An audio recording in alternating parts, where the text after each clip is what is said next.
En la República Centroafricana, elegida por el Papa Francisco para inaugurar el Año de la Misericordia, el 29 de noviembre de 2015, los enfrentamientos y la violencia contra la población civil del norte y el este del país son quizá los coletazos de una guerra civil que devasta el país desde diciembre de 2012.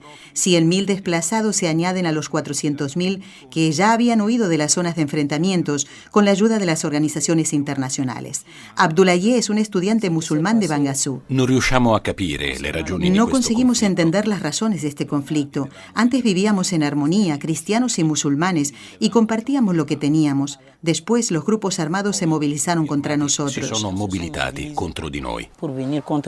Las esperanzas de paz después del viaje del Papa Francisco y las elecciones de diciembre de 2015 se confiaron al entendimiento de San Egidio, el acuerdo firmado el 19 de junio en la sede romana de la comunidad por el ministro de Exteriores, representante del presidente Touadéra, y los líderes de los 13 movimientos militares. Así había saludado el Papa Francisco a los participantes en el Ángelus del 18 de junio.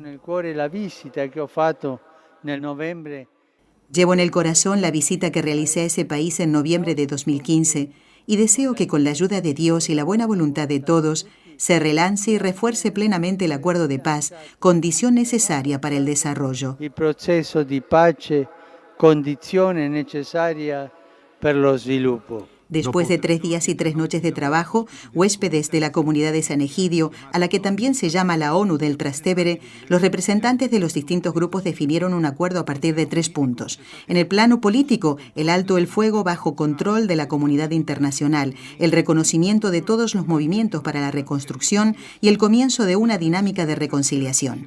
En el plano de la seguridad, se garantiza la autoridad del Estado sobre todo el territorio nacional, y en el económico y humanitario, la protección de las ONGs en el país, fundamentales actualmente para la reconstrucción de la República Centroafricana. El responsable de Exteriores de la comunidad de San Egidio, Mauro Garófalo, acaba de regresar de la capital, Bangui. En un encuentro que hemos realizado estos días en Bangui, todos los grupos han renovado su voluntad de proseguir con la implementación del acuerdo. Pero será un proceso largo y también fatigoso, porque se trata de un país enorme, poco más pequeño que Francia, con solo 3 millones de habitantes, con numerosas siglas de combatientes. Nos reunimos en Roma con 14 de ellos, pero estos no controlan totalmente a sus grupos armados, por lo que la implementación y la difusión del acuerdo y la aplicación del alto el fuego están todavía lejanas. Precisamente por esto, durante estos días en Bangui hemos hablado con las autoridades para poner en marcha un comité de suaví, un comité de supervisión, es decir, un comité que pueda aplicar cada una de las decisiones del Acuerdo de Roma. Violencia ha habido antes y después del acuerdo. La situación está muy inestable. El acuerdo ofrece una vía de salida a estos grupos y, en nuestra opinión, también ofrecerá una manera de aislar a los bandidos, los mercenarios que campan y que se aprovechan de la situación de tensión para, por el contrario, favorecer a los grupos que puedan adherirse de una manera concreta y verdadera al acuerdo y comenzar un verdadero proceso de desarme. Este acuerdo es fruto de 9 meses de trabajo confidencial, casi secreto, diría. Durante meses, los representantes de los grupos armados vinieron a San Egidio, analizaron la situación y también fueron escuchados con respeto. Después hubo un gran trabajo de construcción de confianza. Incluso estos grupos armados perciben a San Egidio como un elemento no amenazador, que no tiene parte en los intereses del país, ni económicos, ni estratégicos, ni militares, ni políticos. Nosotros somos el broker honrado, como dicen los ingleses, y esto ha permitido que muchos se dirigieran a nosotros con confianza. Al mismo tiempo, el gobierno, por medio del presidente Touadéra, ha reafirmado muchas veces su confianza en nosotros. En el difícil camino de reconciliación y reconstrucción, todos en Centroáfrica, comenzando por los cristianos, que son la mitad de la población, están llamados a rechazar toda tentación de venganza y acabar con la espiral de la represalia sin fin, como pidió el Papa Francisco en la Catedral de Bangui, tras haber abierto la primera puerta santa del jubileo. Continúa Mauro Garófalo. El perdón es una cuestión muy complicada. Después de 4 años de violencia, la gente está exasperada. Estos 4 años de violencia se añaden a muchos años precedentes de gran violencia y de gran tensión. Es cierto, como dijo el Papa, que el perdón es la única manera para salir de esta dinámica de enfrentamiento, pero debe ser un perdón muy extendido, desde la aldea a la capital. Por eso hemos dicho en estos días en Bangui que no hay alternativa al diálogo, no hay alternativa al diálogo político.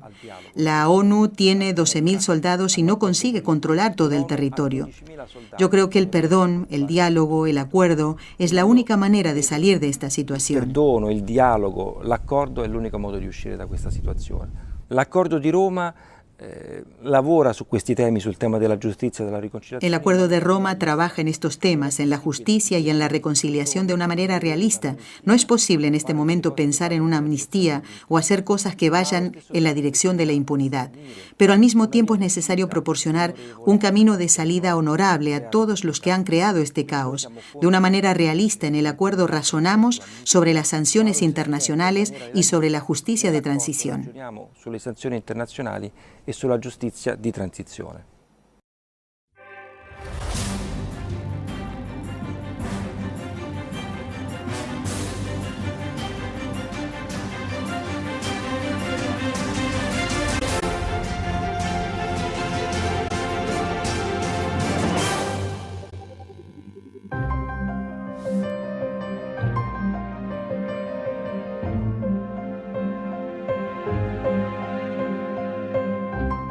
En Wittenberg, Alemania, donde comenzó con Lutero en 1517 la Reforma Protestante, 5 siglos después la Comunión Mundial de Iglesias Reformadas se ha unido oficialmente al consenso ecuménico ya alcanzado entre católicos, luteranos y metodistas sobre la doctrina de la justificación. En una emotiva liturgia ecuménica, los responsables de las iglesias reformadas firmaron el documento que formaliza la adhesión a la Declaración Conjunta Católico-Luterana de 1999, a la que también se había asociado en 2006 la Iglesia Metodista. Participó en la ceremonia Monseñor Brian Farrell, secretario del Pontificio Consejo para la Promoción de la Unidad de los Cristianos, que subraya la importancia del acto. Es quitar una barrera, es superar una especie de caricatura que habíamos hecho unos de otros a lo largo de la historia. Los protestantes nos acusaron de no estar muy cerca del Evangelio, en el sentido de que hemos dejado un espacio muy amplio a los méritos, a las buenas obras. Y nosotros les dijimos que confiaban demasiado en la gracia sin mostrarla efectivamente en las obras. Grazie senza mostrarla effettivamente nelle buone opere. Los unos habíamos exagerado la visión de los otros. Nella visione degli altri. Ahora este acuerdo sobre la justificación ha purificado el concepto que tenemos de cómo salva Jesús al pecador, que necesita salvación. Salva il peccatore que ha bisogno di salvezza. En el siglo XVI, recuerda Monseñor Farrell, un punto fundamental de la controversia fue justamente la cuestión de la justificación, de cómo se hace efectiva en el pecador la gracia de Cristo. En la Declaración Conjunta de 1999, católicos y luteranos volvieron a confesar juntos la fe común en la absoluta gratuidad de la salvación prometida a todos los pecadores, realizada por gracia de Dios en la fe en Cristo. La ampliación de la adhesión a esta declaración abre también el camino a otras confesiones en el recorrido hacia la plena unidad. Monseñor Farrell anticipa la cita del próximo 31 de octubre en Londres, exactamente un año después de la histórica visita del Papa a Lund, en Suecia. La Comunión Anglicana declarará que también ella está de acuerdo con esta doctrina fundamental. Fundamental porque es el corazón del Evangelio. Entonces, ¿qué es el Evangelio? Es la fe en Jesús Salvador, que salva. Y la manera en que esto se produce en la persona ha sido un problema enorme. Ahora estamos en el camino para resolver esta cuestión. Por eso nos reunimos, muchos más cercanos, muchos más respetuosos unos con otros, porque nos reconocemos mucho más en la esencia de la respuesta al Evangelio. Che ci riconosciamo molto più nella essenza della risposta al Vangelo. En una ceremonia en Westminster se hará efectiva esta adhesión. Para nosotros significa que prácticamente todas las iglesias y comunidades históricas de Occidente están ya de acuerdo sobre la doctrina de la justificación. Sono già d'accordo sulla dottrina della giustificazione. A esta visión teológica común de cómo hacer real la salvación ha contribuido enormemente el paso ecuménico que dio el Papa en Suecia, manifiesta también el secretario del Pontificio Consejo para la Promoción de la Unidad de los Cristianos. Fue muy importante porque el Papa y los representantes de la Federación Luterana Mundial expresaron litúrgicamente este acuerdo. Della Federazione Luterana Mondiale hanno, come dire, liturgicamente espresso questo accordo in modo y de esta forma llamaron la atención de todos los católicos y luteranos del mundo y de los otros cristianos sobre el hecho de que estamos de acuerdo en la esencia de la doctrina de la salvación. Sull'essenza della dottrina della salvezza siamo d'accordo. Por lo tanto, podemos orar juntos, podemos trabajar juntos, podemos estar juntos unos y otros, dando testimonio de la fe, del Evangelio, en la sociedad. Della fede del Vangelo nella società.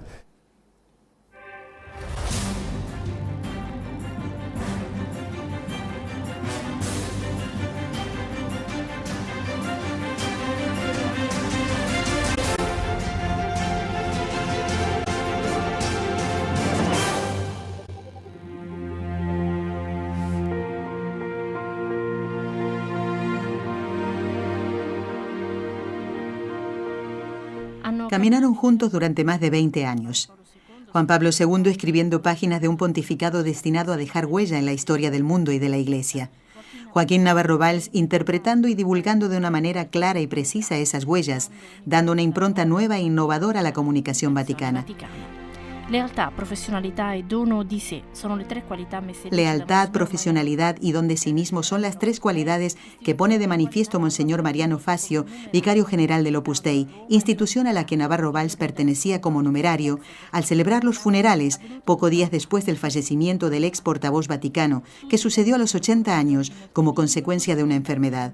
Estudios de medicina, conocedor de numerosos idiomas, corresponsal y enviado a zonas de guerra del periódico español ABC, presidente de la Asociación de la Prensa Extranjera en Roma, fue precisamente en esta fase cuando Juan Pablo II lo llamó a su lado, confiándole por primera vez a un laico el cargo de director de la Sala de Prensa Vaticana y eligiéndolo además como portavoz.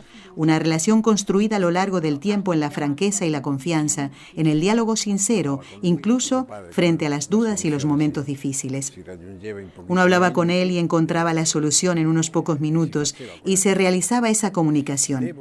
Debo añadir, por decirlo todo, que el sistema fue el mismo con Benedicto XVI en los primeros 2 años de su pontificado, cuando lo acompañé.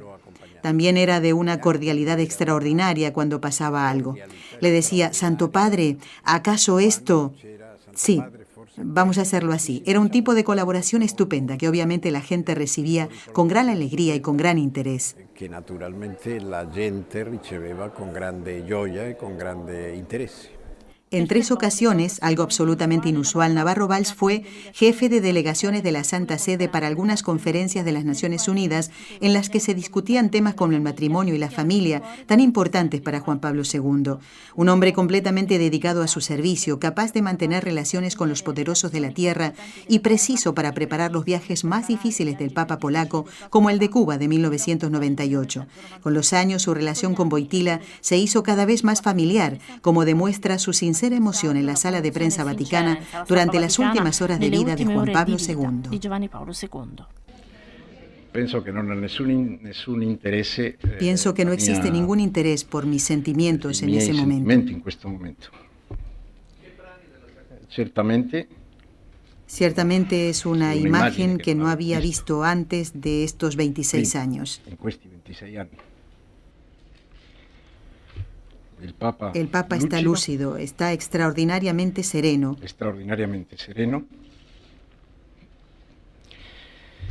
Con la lógica relativa dificultad para respirar. Es una imagen nueva. Nueva como la imagen de sí mismo que Navarro Valls entregó entonces a los periodistas, un hombre que estaba perdiendo a su amigo.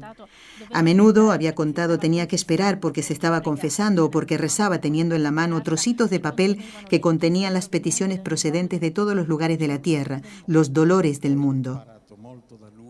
De verdad que aprendí mucho de él en el respeto de la persona humana, donde él veía la imagen de Dios.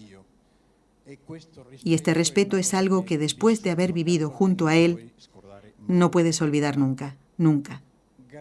Gracias, Juan Pablo II, por el excelente trabajo que con la ayuda de Dios hiciste de tu vida.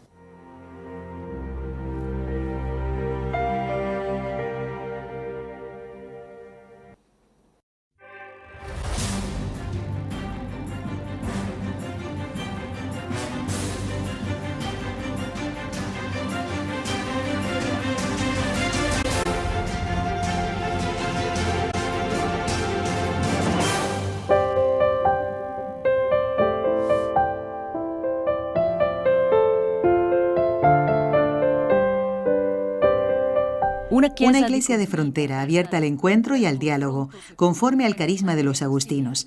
La Pontificia Parroquia de Santa Ana, que surge en la entrada de la puerta del mismo nombre, da acceso a la Ciudad del Vaticano y consignada al cuidado de los agustinos desde su institución el 30 de mayo de 1929 por voluntad de Pío XI, con la Constitución Apostólica Ex Lateranensi Pacto. Su especial situación hace de ella un lugar abierto a la universalidad, una comunidad multiforme y al mismo tiempo estrechamente unida al sucesor de Pedro.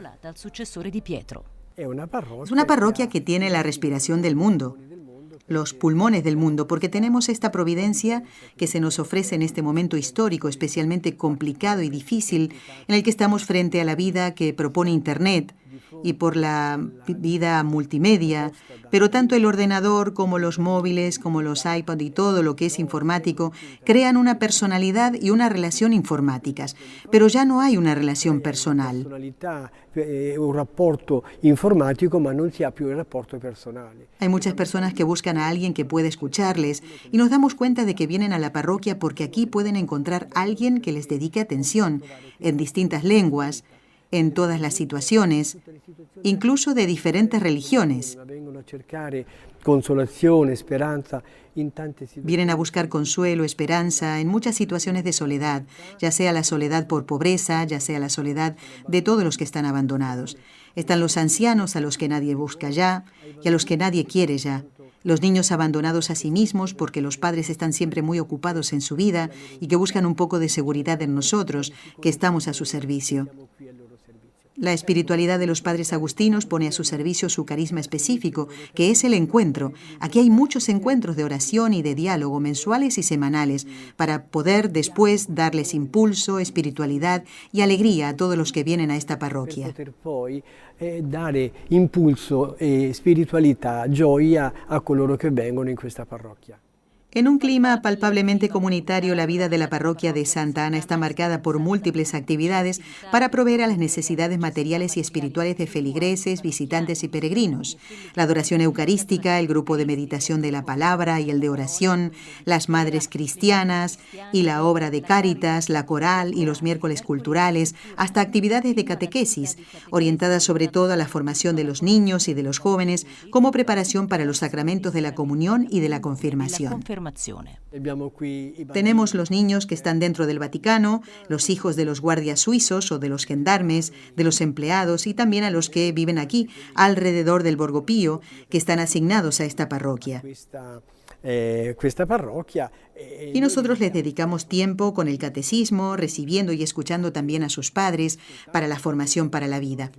Ponemos ahí todo el esfuerzo posible porque sabemos que el futuro de la vida cristiana, el futuro de nuestro ser cristianos en el mundo, se ha entregado a los jóvenes, que han de ser formados en la alegría del Señor resucitado, con un conocimiento profundo del Señor y del a través de las distintas realidades de la vida de la Iglesia, con la espiritualidad que la Iglesia ofrece para saber crecer y ser testigos en el mundo.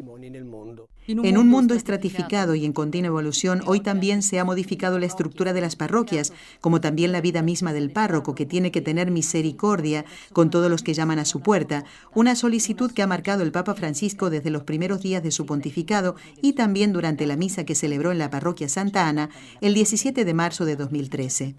Ya no existe la vida estereotipada del párroco que vive detrás del ambón esperando a las personas. Hoy es necesario ir al encuentro de las personas, es necesario intentar comprenderlas.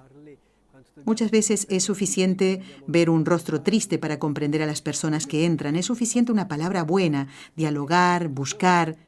Tenemos también el banco de alimentos que nos echa una mano para encontrar alimento para los que no tienen. No encerrarse en el despacho, sino estar en la primera línea y ponerse a echar una mano a las personas que vienen.